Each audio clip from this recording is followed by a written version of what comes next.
I lived the power of what a World Cup can do to an individual. My life changed.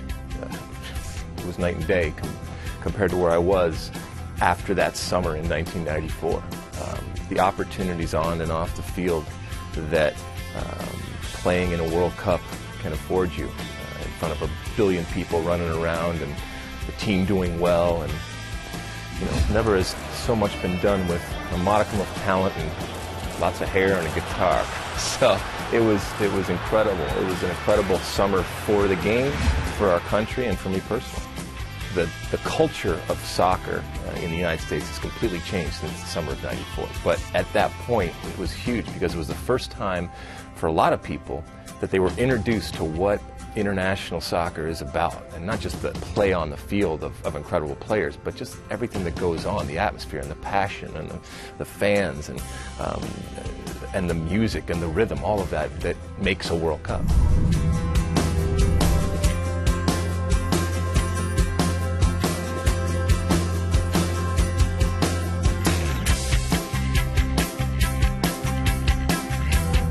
Our goal for the U.S. team going into the World Cup was not to embarrass ourselves and to get out of the group. And we felt that if we accomplished that goal, that we would, not just from a playing perspective, but even more so what it meant for the game, because we were hosts. We felt a tremendous amount of pressure to do well and not be one of the first hosts at that time, the first host not to go through in the group stage.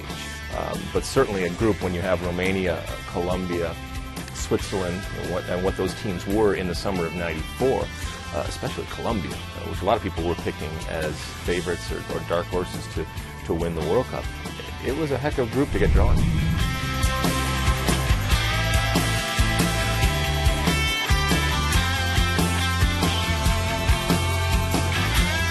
For a lot of us, that summer was the first time we were ever actually looked at with any level of respect for being soccer players. And I know that's difficult for people to understand, but it's important to understand the climate and the context of what that summer was and what we were doing within the United States culture that summer. So that game, even though we lost it to the eventual winners, Brazil, was still a wonderful moment, and there was an incredible amount of patriotism and excitement and happiness, with also some disappointment that World Cup adventure was over for us.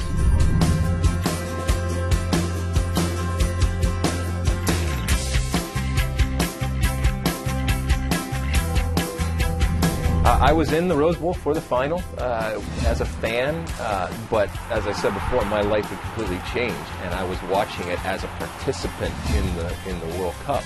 But to see that game and have it come down to penalties, and to watch Baggio miss and Baresi miss, and to see the pain and the anguish and the passion on both sides, but to see it live, because for me it was always this thing that happened on a screen far away.